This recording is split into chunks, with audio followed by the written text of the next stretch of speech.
I'm coming, big man. I'm coming. Alrighty, I'll make this quick. This is the second part of a. This is the second of a 100-part series. 100 days of answering questions about fatherhood as a first-time father. Today's question is bringing your baby home for the first time. What don't they tell you? And I would say when you're at the hospital for the first time, you're worried about which guest you're going to have come to the hospital and your birth plan being followed correctly by all of the staff in and out, who's the resident nurse at the time, will your OBGYN be able to get in there? Not to mention that you just rushed yourself over there after maybe a surprise water break at the most inconvenient time.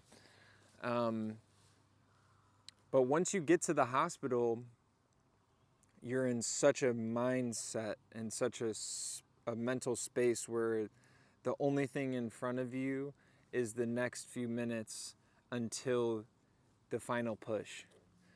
And obviously, I was not the person carrying Francis, so I can only imagine what that felt like, those moments leading up to Francis joining us, in the world of air breathers. But I think before you leave the hospital, postpartum, there's a checklist of things that the staff need to ensure are checked off before you can depart. Your child has to pass a hearing test. You have to go through the first vaccine regimen. You have to have a pediatrician on file and book your first follow-up appointment. You can't even walk out of the hospital holding your baby in your arms. They have to be strapped into a newborn car seat, and a staff member has to walk you down.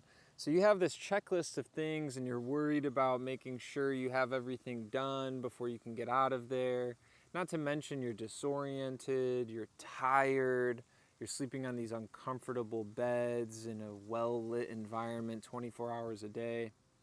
So when you finally get home and there's this quiet calmness, at least for my wife and I, we came home to an empty house. And I think what they neglect to tell you is the somber realization that you're now a parent, and especially as a father.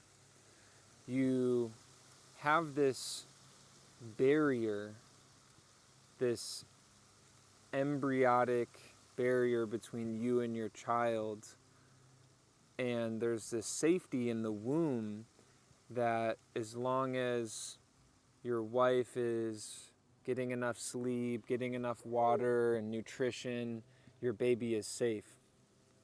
But the moment your son or daughter joins you in the world of air breathers, and now you're responsible for their physical safety, to ensure that they're breathing and that they're not harming themselves or being put in harm's way by others, it's really somber, and I would say it's almost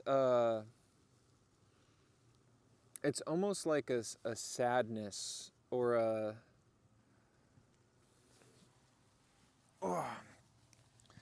I wouldn't describe it as a sadness so much as I would describe it as this oh shit moment.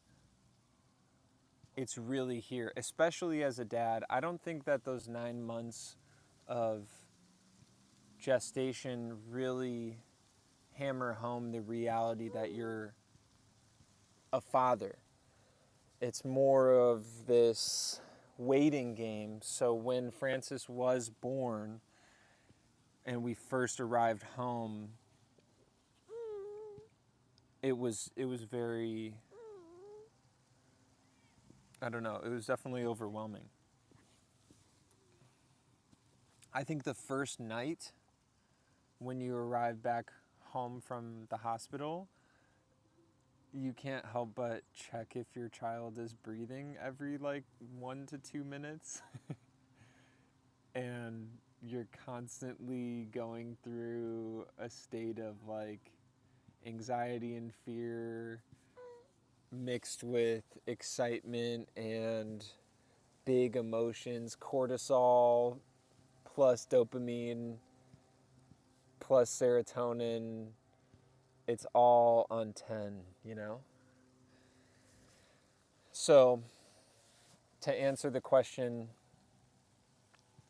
what they don't tell you with your first night home with your kid, what they don't tell you, I think, is the reality check that you experience when you finally have a moment of quiet and realize that never again will you be a man without a child.